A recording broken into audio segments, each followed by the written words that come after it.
Un ballon-sonde équipé de caméras et de capteurs décolle du collège de Sarralbe. L'objectif est de mesurer la pollution.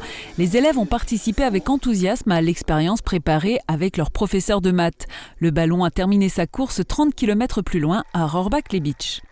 Journée départementale des jeunes sapeurs-pompiers. Cette année, Sarreguemines était sélectionnée pour accueillir l'événement sur l'esplanade du casino.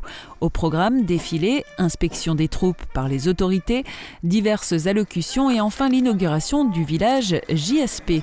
Le tout était accompagné de démonstrations sportives, pour certaines très impressionnantes. Gaia Trend propose une alternative aux nombreuses saveurs. En 10 ans, le deuxième employeur du Pays de Bitche a su créer des arômes qui ont séduit 50% du marché français. La capacité de production atteint 250 flacons par jour. Le succès de l'entreprise familiale repose sur 2 valeurs fondamentales, le respect de la santé et le respect de la nature. Et de 16, le port de plaisance de Sarreguemines garde son pavillon bleu, une distinction chaque année plus difficile à avoir qui récompense l'engagement de la municipalité et des membres de l'association Lorraine. Le pavillon bleu est un gage de qualité pour les touristes. Il indique qu'à Sarreguemines, ils trouveront des infrastructures adaptées et un accueil personnalisé. Abolie en France, la prostitution est un métier en Allemagne. Jackie travaille depuis 15 ans dans le secteur de la prostitution. Elle est à la tête d'une maison close à Saarbrück. Son entreprise est enregistrée en toute légalité auprès de la ville. Pour les clients, c'est une véritable aubaine.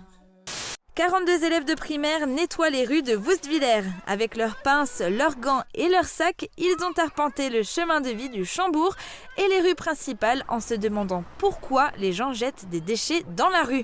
En fin de matinée, ils ont déposé le fruit de leurs efforts à la déchetterie. La piscine de Sarralbe devrait rouvrir en septembre prochain. Après une période de stand-by, la Casque investit 260 000 € dans des travaux. Il s'agit de rénover, moderniser et rendre plus accessible le complexe qui devrait également bénéficier d'animation. Lycée Simon-Lazare, importante réorganisation. Depuis 2010, les apprentis boulangers-pâtissiers travaillent dans des bungalows installés au cœur du lycée Simon-Lazare. La situation ne durera pas. La cantine scolaire va déménager après travaux dans les anciens locaux du CFA, ce qui va libérer l'espace. L'ensemble du projet devrait avoisiner les 1,5 million d'euros. Concert des chorales des collèges, 250 élèves chantent « C'est beau la vie ». Le chant est un vecteur d'épanouissement. Allez voir sur scène hier à l'Hôtel de Ville, on ne peut que donner raison au ministre de l'Éducation nationale, Jean-Michel Blanquer, mise sur les chorales pour permettre aux élèves de prendre confiance en eux et en leur réussite. Et une première réussite applaudie par une salle comble et comblée. En bref, il aurait pu entraîner la B du FC Metz ou l'équipe de Sarre-Union, mais Sébastien Meyer choisit de continuer au SFC. Le guide Goemio récompense chaque année dans les régions les chefs les plus talentueux. Il met à l'honneur dans son guide Stéphane Schneider, chef de l'auberge Saint-Walfried à Sarreguemines. Ce soir, le maire de Frauenberg sera reçu par Emmanuel et Brigitte Macron pour son implication en faveur du patrimoine local. Pour rendre leur établissement éco-responsable, les lycéens ont décidé de faire sortir de terre un jardin pédagogique. L'idée, c'était de faire travailler sur les notions de développement durable, donc d'où la création des buts de permaculture avec une agriculture tournée véritablement vers l'écologie, sans engrais, sans pesticides, sans herbicides. On plante des fruits, des légumes, ça n'a pas le même goût que ceux qu'on achète dans les grandes surfaces. Un peu de stress mélangé à de l'excitation, c'est une première pour l'auteur. Elle rencontre une dizaine d'élèves du collège Robert Schumann à l'occasion de la sortie de son premier roman. C'est toujours des moments très émouvants de partager avec eux mon parcours qui est un peu chaotique et de leur montrer que la vie est belle et qu'il y a plein de choses possibles et qu'ils croient en eux. Les temps forts de la journée se passent dans la cour où le club théâtre et la chorale font le spectacle. L'équipe dirigeante, les enseignants, les surveillants, les élèves et les parents d'élèves ont tous apporté leur contribution à l'organisation de la fête, un vrai travail d'équipe. Je dis aime comme un emblème, la haine je la jette. Généralement quand on achète un ordinateur dans le commerce, il y a forcément un système déjà qui est préinstallé. Alors ce sera soit macOS, soit Windows, les gens ils connaissent ça. Et du coup vu que c'est installé, on l'utilise. Et les systèmes que nous on propose, on ne les trouve pas généralement dans le commerce. C'est pour ça qu'on va aider les gens à l'installer pour qu'ils puissent le découvrir. Une dernière rencontre de la saison largement dominée par les Stiringeoises. Opposées à l'équipe de Falques en jaune, elles ont mené tout au long du match. Aujourd'hui, l'objectif, c'était mettre un maximum de buts et s'en prendre le moins possible. Et je pense qu'il a atteint cet objectif aujourd'hui. Comme on a cette bien là-haut, quel plaisir de gommader dans la bruyère.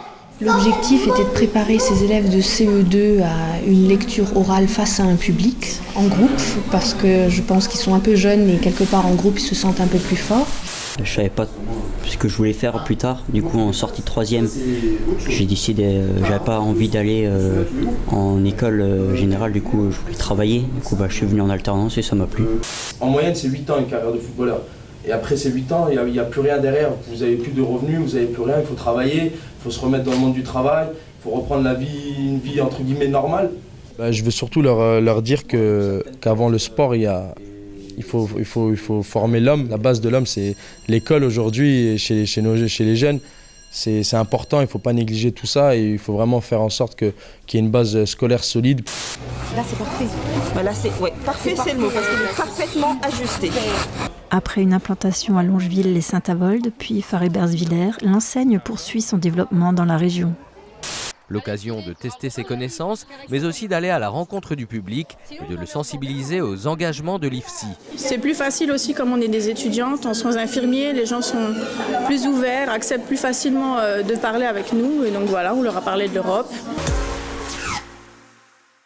Aura-t-on encore du miel dans les prochaines années ? Ces derniers mois, dans la presse, certains apiculteurs évoquaient une pénurie de miel et une baisse du nombre des abeilles. En cause, le réchauffement climatique et les produits phytosanitaires, entre autres. À leur direction, Didin, annexe de Zétain, pour aller à la rencontre d'Anne Hoffman et ses 15 ruches. Après une année difficile en 2017 en raison des gelées, 2018 s'annonce bien meilleur. Donc là, on voit qu'il y a du miel. Tout ce qui brille, il y a du miel. Et là, c'est du miel qui est operculé. Derrière, il n'est pas operculé du tout. Donc, on ne peut pas encore le récolter, sinon il va être trop humide. Moi, j'ai eu la chance d'être dans un coin, il n'y a pas d'agriculture intensive. On a vraiment de la chance, on a sur Zétain, à Silsheim, on a maintenant un agriculteur bio.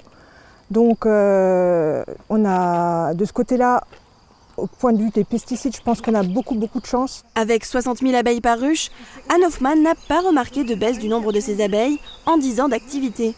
En Moselle-Est, il n'y a pas d'agriculture intensive.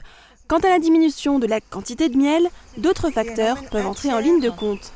Tout est une question aussi du nourrissement. Est-ce que l'apiculteur a bien nourri l'année précédente ? Tout ça, c'est à voir. Mais point de vue agriculture, je pense qu'on ne peut pas se plaindre ici.